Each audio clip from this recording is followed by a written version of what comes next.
팰리세이드는 현대차의 플래그십 SUV답게 넓은 내부 공간과 풍성한 첨단 옵션을 갖춘 모델입니다. 그럼에도 시작 가격이 3천만 원대라는 가성비로 폭발적인 인기를 누리고 있죠. 하지만 크고 무거운 준대형급 차량이다 보니 연비가 늘 단점으로 꼽혀왔는데요. 가장 많이 팔리는 가솔린 2륜구동 르블랑 트림 기준으로 보면 복합 연비가 리터당 9.0km에 불과합니다. 반면 이번에 출시될 팰리세이드 하이브리드는 현대차에서 새롭게 개발 중인 2.5 터보 하이브리드 엔진을 탑재해 리터당 15km 이상의 복합 연비가 기대되고 있습니다. 출시 시기는 풀체인지 시점인 올해 말이 될 것으로 알려졌고요. 12월부터 시작될 본격적인 양산을 앞두고 울산 공장에서 생산 라인 최종 점검을 위한 시험 단계에 들어갔다고 합니다. 얼마 남지 않은 출시를 기다리시는 분들이 많을 텐데요. 구입에 앞서 반드시 고려해 보셔야 할 3가지 문제점이 있습니다. 첫 번째는 가격입니다. 아직 신형 팰리세이드 가격에 대한 정확한 정보는 공개되지 않았지만 최근 현대차의 신차값 인상 추세를 통해 대략적인 바닥이 잡힌 상황인데요. 가장 최근 풀체인지된 산타페가 트림별로 평균 300만 원 가량 인상되었고 하이브리드는 이보다 300만 원 정도 더 비쌉니다. 팰리세이드는 더 높은 배기량의 2.5 하이브리드 엔진이 탑재되는 만큼 최소 500만 원 이상 더 올라 4천만 원 중반에서 5천만 원 후반 선으로 책정될 전망입니다. 지금 가솔린 시작가가 3천만 원대 후반인 걸 생각해보면 부담이 꽤나 커지게 되는 거죠. 이보다 더 큰 두 번째 문제는 출고되기 기간입니다. 팰리세이드 2.5 하이브리드 모델이 출시될 경우 직접 인도받기까지 상당히 오랜 기간을 기다려야 할 가능성이 큽니다. 최근 하이브리드 차량 수요가 급격하게 늘면서 웬만한 인기 모델들은 출고 기간이 수개월에서 1년 넘게 소요되는 상황이기 때문이죠. 이달 기준으로 카니발 하이브리드가 1년에서 1년 반, 그나마 많이 줄어들었다고 하는 소렌토 하이브리드도 9개월을 기다려야 받아볼 수 있을 정도니까요. 팰리세이드 하이브리드 역시 기다리는 분들이 워낙 많은데다 출시 직후 계약량이 한 번에 몰리는 신차 효과까지 생각하면 이보다 훨씬 더 오래 기다려야 할 것을 충분히 예측해볼 수 있습니다. 세 번째는 초기 결함 이슈입니다. 사실상 이게 가장 큰 문제점이라고 할 수 있어요. 변화폭이 큰 풀체인지 모델은 필연적으로 결함이 따라올 수밖에 없는데 팰리세이드 하이브리드는 풀체인지에 신규 개발 엔진까지 들어가죠. 그렇다는 건 꽤나 큰 초기 결함을 피해갈 수 없다는 뜻이 됩니다. 그랜저 풀체인지 모델은 기존 엔진을 그대로 가지고 나왔는데도 출시 초기에 무려 40가지 이상의 결함이 발견되면서 결함저, 리콜저, 크레임저라는 별명을 얻었습니다. 얼마 전 출시된 카니발 하이브리드는 풀체인지도 아닌 페이스리프트 모델에 기존의 1.6 하이브리드 엔진을 넣은 건데도 꽤나 많은 결함이 나오고 있고요. 그럼 풀체인지에 완전히 새로운 엔진까지 더해지는 팰리세이드 하이브리드 모델의 결함 위험성은 더 클 수밖에 없는데요. 물론 리콜이나 무상 수리가 이루어지게 하겠지만 제조사가 문제점을 인정하고 해결되기까지 시간이 얼마나 걸릴지 모릅니다. 그때까지 위험성과 불편함을 감수해야 하는 데다 해결된다 하더라도 이렇게 초기 결함 이슈가 크거나 많았던 모델은 중고 시세가 대폭 떨어지기 때문에 처분할 때 손해를 볼 가능성이 큽니다. 그래서 운전자들 사이에서는 신차는 출시 후 3에서 4년 뒤에 사라는 말이 있죠.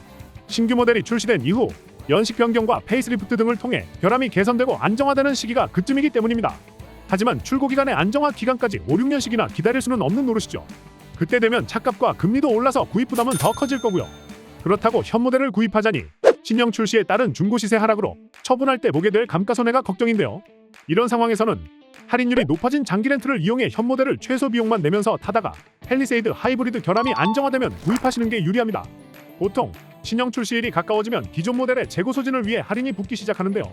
인기 차종을 대량 선구매해두는 렌트사는 일반 대리점보다 소진해야 할 재고가 많고 한 대라도 안 팔리면 손해가 크기 때문에 들어가는 할인율 자체가 훨씬 높습니다.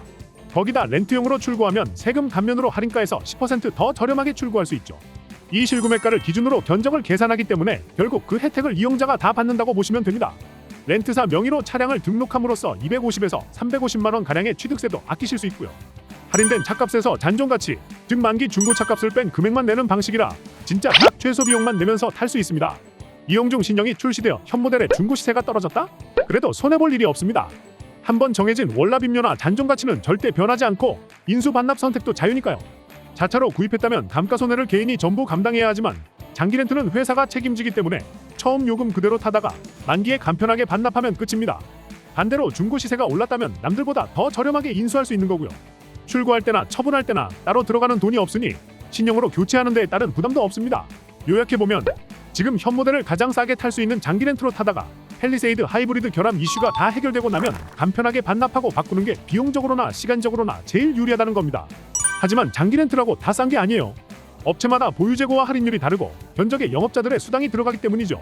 수당이 얼마나 들어가는지는 영업자마다 다르고 견적서에도 나오지 않는 부분인데다 나중에 일이 벌어진 후에야 알 수 있는 불리한 조건으로 저렴한 척 포장이 가능하기 때문에 이용자가 이를 걸러내기란 거의 불가능에 가깝습니다. 그래서 내부에서 자체적으로 수수료 제한을 두는 업체에서 진행하셔야 저렴하다는 장기 렌트의 장점을 제대로 활용하실 수 있어요. 저희는 이런 피해를 예방하기 위해 전 직원 연봉제를 도입했습니다. 개인 수당 없이 고정급을 지급하는 대신 매년 직원별 고객 만족도를 평가해 이를 기준으로 연봉 협상을 하는 것이죠. 그래서 고객분들이 내셔야 할 수수료는 단 1원도 없습니다. 상담부터 계약까지 전과정 무료예요. 또한 가장 합리적인 조건을 설계하고 전국 업체들의 비공식 할인까지 꼼꼼히 적용시켜 견적을 한 번 더 낮춰드립니다. 최대 할인율이 적용된 팰리세이드 장기 렌트 견적을 알아보고 싶으신 분들은 영상 하단 더보기란의 링크로 문의해주세요. 영업자 수당이 10원도 포함되지 않은 진짜 최저가 견적을 알려드리겠습니다. 여러분이 팰리세이드를 타다가 신형으로 바꾸시든 아니면 그냥 반납하시거나 인수하시든 각각 상황에 맞춰 최소한의 비용만으로 이용하실 수 있도록 가장 유리한 조건을 안내해드릴 테니까요. 신차, 이제 절대로 비싸게 타지 마세요.